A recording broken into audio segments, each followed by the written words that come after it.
Well now, it looks like we got a new player here. What are you talking about? I'm level 50 and I have a custom dorm. What makes you think I'm a new player? True, but you were a new player once, right? Do me a favor and teach these players how to paintball. Question. Will I get paid for this? Sure, why not? Alrighty then. Suppose I better show the new players how to paintball. Good day, my name is Ash King, and welcome to A King's Guide. Maybe you may be wondering, what is A King's Guide? It's where I take game modes from various different games and explain them a little bit further. Who knows? Maybe you'll find something new. Today's episode, we're looking at paintball.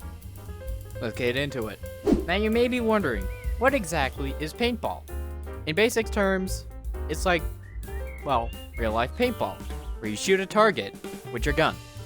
Like this. See? You got a tag. Currently, there are two modes in paintball, capture the flag and team battle. The main difference is that capture the flag is like capture the flag. Team battle is all about getting to 50 eliminations on your team. You can change the game mode on this screen behind me, on the white part on the top. See? Now you may be wondering, what do you use to get eliminations? Well, you use it using the weapons you find in and around the maps that you play, such as this paint shotgun.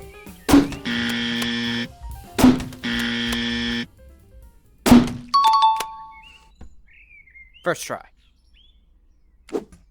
Keep this as a note. There are 4 universal items across all maps of paintball. The first one being paint pistols. They always spawn in whenever you spawn or respawn, but you can find them around the map, which makes them handy for dual wielding. Our second item to get acquainted to are paintball grenades. These are self-explanatory. Just chuck them. Whoever's inside their blast radius will count as a tag, even if they're behind cover, which is kinda annoying. One trick that you could use with the grenades is that you could quickly let go and hold them and then throw them. That's known as cooking the grenade, which can lead to some pretty good eliminations. But before we move on with our next 2 weapons, let's get familiar with the map that we're on. The map River has 4 items for you to use: the paint pistol, paint shotgun, paint shield, and paint grenade, all found throughout the map at various locations. Wait, pause the video. You see this guy right here? He is doing a tactic known as moling, which is very frowned upon amongst the paintball community, which makes it that only your head is visible while you're stuck in the ground. Please, if you're a sensible player, don't do this. I think it counts as cheating. Anyways, back to the video. One common behavior that I see on this map is that people really like to throw grenades across the map. So, best be ready to take cover. Anyway, we gotta move on with the next 2 weapons, so let us move along with our next map. We got a new map, and we got a new weapon. This is the paint shotgun. A very powerful tool, as you only need to land 1 pellet in order to count somebody out as tagged. In order to balance this, the paint shotgun has a very limited range, so you can't just cross-map somebody like this. Huh? Or maybe you can. But either way, the range is limited. With all of this offense, you must have some defense, right? This is where the paint shield comes in. A reliable tool to block incoming projectiles from coming your way and tagging you. I will say this right now, explosions do not work with the paint shield, so if you see a grenade, run the other direction.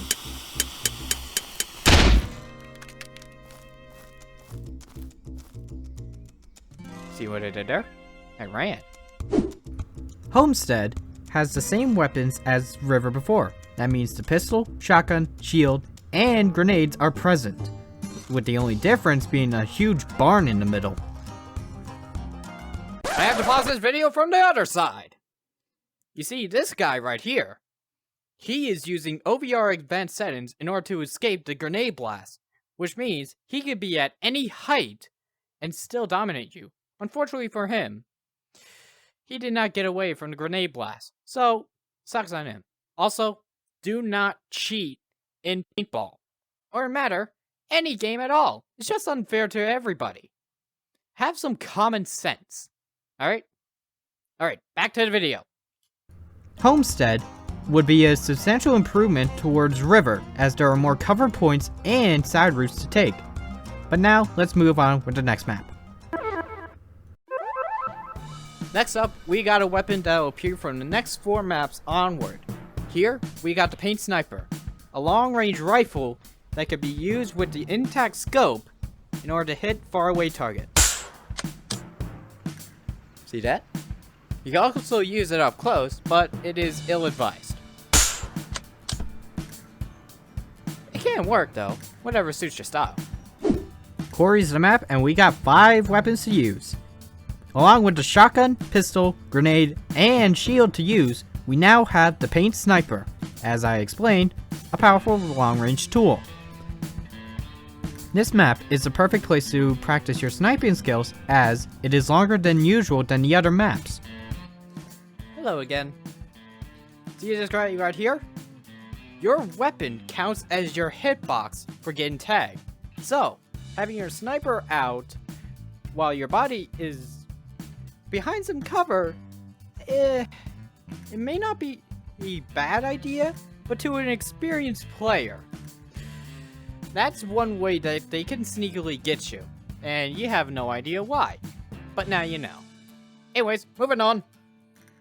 This map has some unique geography.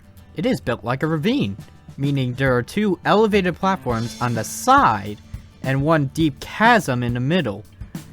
This chasm is reinforced by surrounding objects, which makes it an optimal route to take. This map, I would say, is good. As an introduction, I would say I don't want to be inhaling rock dust every single second, so let's go and get some fresh air. Our next unique weapon to this map is the Paint Burst Rifle.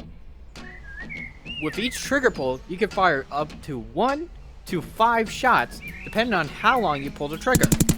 This is really effective with dealing with long-range targets or down narrow sight lines. I got him on the last shot, so it's helped to have a burst rifle. There are now 6 items to use on the lumber mill. This includes the Paint Sniper, pistol, grenades, shotguns, shields, and the Paint Burst Rifle, as explained earlier. The main feature of this map is the bridge in the middle, which can provide optimal cover for any oncoming grenades, as well as different side routes that you can take in order to flank your enemies. There's also a little cheeky sniper spot. First we're covered in rock dust, now we're covered in sawdust. I think we need to go wash off in the next map we're going to. Welcome to the spillway, where the battling takes place in a hydroelectricity plant. And our unique weapon here is the paint grenade launcher. Unlike regular grenades, these paintball grenades explode on impact, but have a shorter blast radius. And they cannot hit behind walls, so you either have to hit them at their feet or get a direct impact. Spillway has 6 items for you to find. These include the sniper, pistol, shotgun, shield, grenade, and of course, the grenade launcher. The flags on both red and blue side are all indoors, so you can't just clear out the building with grenades, as you have to engage in close quarter combat. Personally, this feels the most like Two Fort from Team Fortress 2. I will say this about this map. Be careful on the red base, because you don't know where you got Watch your step, as you may get wet and get tagged.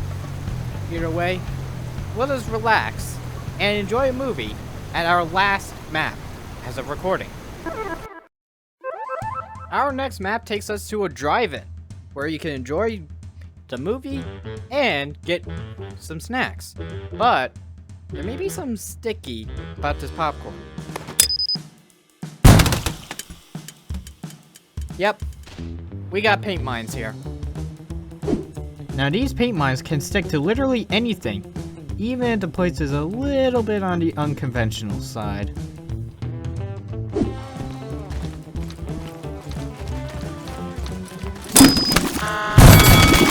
That works! Unconventional or not, you want to place these mines in places where there's heavy foot traffic, such as behind walls, which leads us to our next weapon. The paint thrower. These are perfect places to put the mines, and for good reason. These things are crazy powerful. Paint throwers are the closest you'll ever get to cosplaying the heavy weapons man in Rec Room, and for good reason. These things lob out a thick stream of paint and are deadly in close quarters. You can also use the handle in order to fine-tune your aiming. So this is technically a two-handed weapon. Or you can handle it with one hand, or you can get two. I don't know, it's up to you. This map has 7 items for you to use. These include the sniper, shotgun, shield, pistol, grenades, and the new paint mines and paint thrower. Overall, this map has a lot of opportunity for you, whether you could get kills from unconventional places or get something epic. I may be a little biased because this is my favorite map. Well, that's it on paintball maps. If you enjoyed this video, you sure did, cause you learned something new about the favorite maps or weapons they use within paintball. For now, I gotta get back to paintball. Or maybe some popcorn. It needs butter.